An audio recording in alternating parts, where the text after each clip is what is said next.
इस सेशन के अंदर हम पिक्चर को इंसर्ट करने की टेक्निक को डिस्कस करेंगे। आमतौर पे कंपनीज में जब लोगो वगैरह ऐड करने होते हैं या कुछ आइटम रेफरेंसेस ऐड करने होते हैं तो उसमें इमेजेस की हमें ज़रूरत पड़ती है। इमेजेस को इंसर्ट करने के लिए आप इंसर्ट के टैब से पिक्चर की कमांड का इस्तेमाल करेंगे। लेकिन अगर आप पिक्चर्स की कमांड का इस्तेमाल करते हैं तो इसका मतलब है कि आप उन पिक्चर्स को इंसर्ट करना चाहते हैं जो पहले से आपके कंप्यूटर में, हार्ड ड्राइव में, यूएसबी में या सीडी ड्राइव में अवेलेबल है। लेकिन अगर आप नेट से ऑनलाइन पिक्चर्स इंसर्ट करना चाहते हैं तो आप ऑनलाइन इमेजेस के ऑप्शन को चूज करते हैं। फिलहाल हम इंसर्ट में पिक्चर्स की मदद लेते हुए पहले से मौजूद सिस्टम में इमेजेस में से किसी भी इमेज को यूज करके करने का तरीका देखते हैं। पहले से अवेलेबल पिक्चर में लेट्स सपोज मैंने एक सिंपल पिक्चर को यहाँ पर इंसर्ट किया।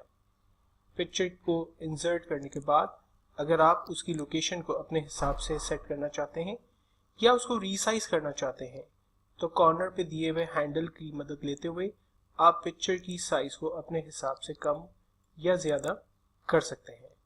फिलहाल मैं अपने पिक्चर की साइज को कम करता हूँ ताकि यह आसानी से विजिबल हो सके और मेरी शीट पर एडजस्ट हो सके। जब आप किसी भी पिक्चर को इंसर्ट करते हैं तो पिक्चर टूल्स और फॉर्मेट के नाम से आपके पास एक नया टैब ओपन हो जाता है। ये तमाम टूल्स बेसिकली पिक्चर से रिलेट काम करते हैं। इन टूल्स को समझने की कोशिश करते हैं। सबसे पहला ऑप्शन रिमूव बैकग्राउंड है। अगर आप अपनी इमेज के बैकग्राउंड को ऑटोमेटिकली रिमूव करना चाहते हैं तो सिस्टम रिकमेंडेशन के हिसाब से जैसे पिंक कलर या जो भी कलर इसके ऊपर अप्लाई है, अगर आप जस्ट आउटसाइड क्लिक करते हैं तो आप देखें एक जैसे कलर्स को इसने रिमूव कर दिया। लेकिन प्रैक्टिकल लाइफ के अंदर ये बहुत ज़्यादा सक्सेस ऑप्शन अवेलेबल नहीं माना जाता। देन उसके बाद अगर आप अपने पिक्चर के कलर्स को, बैकग्राउंड कलर्स को, उसकी शार्पनेस को, उसकी ब्राइटनेस के कलर्स को अगर चेंज करना चाहते हैं तो यहाँ पर अवेलेबल ऑप्शंस दिए हुए हैं।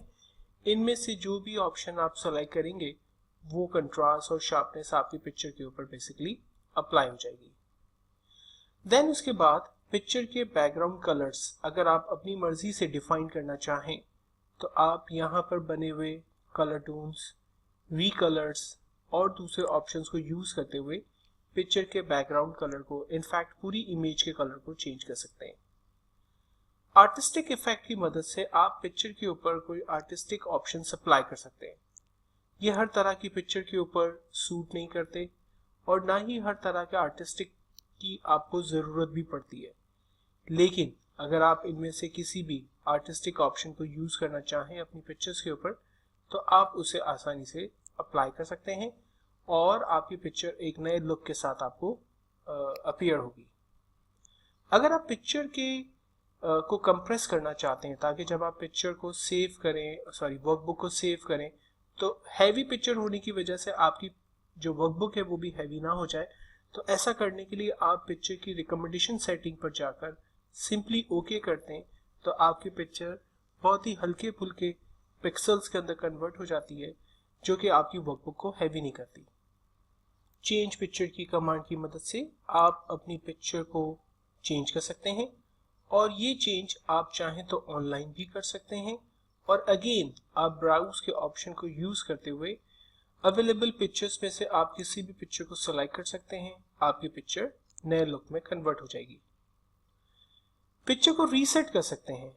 पिक्चर की ओरिजिनल जो पोजीशन है, जो उसकी प्रॉपर्टीज थी, जो उसके पिक्सल्स थे, वो तमाम अपनी ओरिजिनल पोजीशन पे आ गए। पिक्चर स्टाइल को कन्वर्ट कर सकते हैं। बने बनाए कुछ खूबसूरत से स्टाइल्स मौजूद हैं जो आमतौर पे पिक्चर के बॉर्डर और उसके लेआउट को चेंज करते हैं।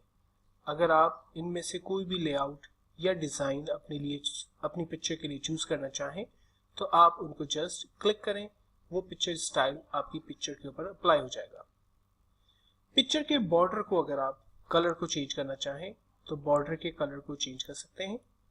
अगर बॉर्डर की थिकनेस को चेंज करना चाहें तो पिक्चर की विड्थ में जाकर, लाइन की विड्थ में जाकर आप उसकी लाइन की थिकनेस को चेंज कर सकते हैं।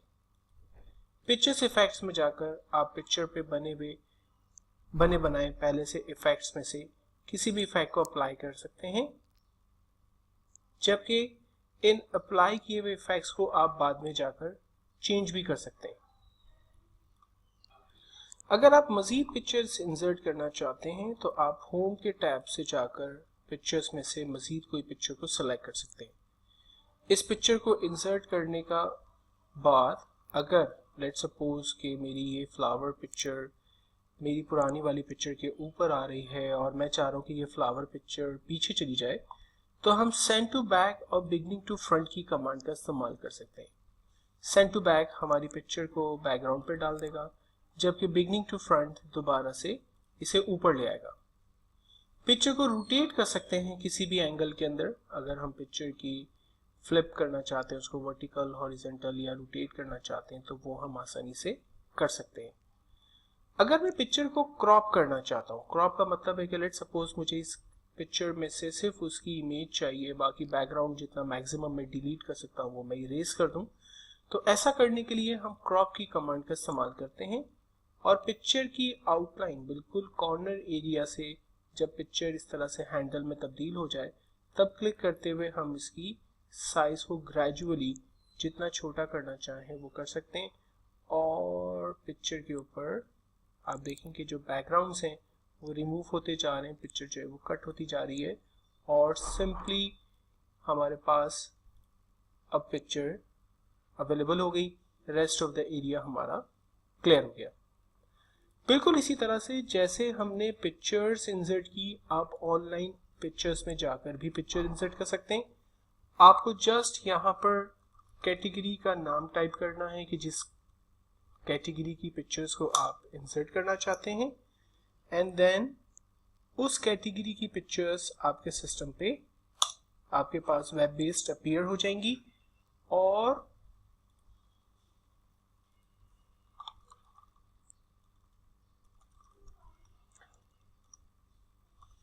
और जिन पिक्चर्स को आप सेलेक्ट करना चाहते हैं उनको सेलेक्ट करके आप आसानी से इंसर्ट कर सकते हैं।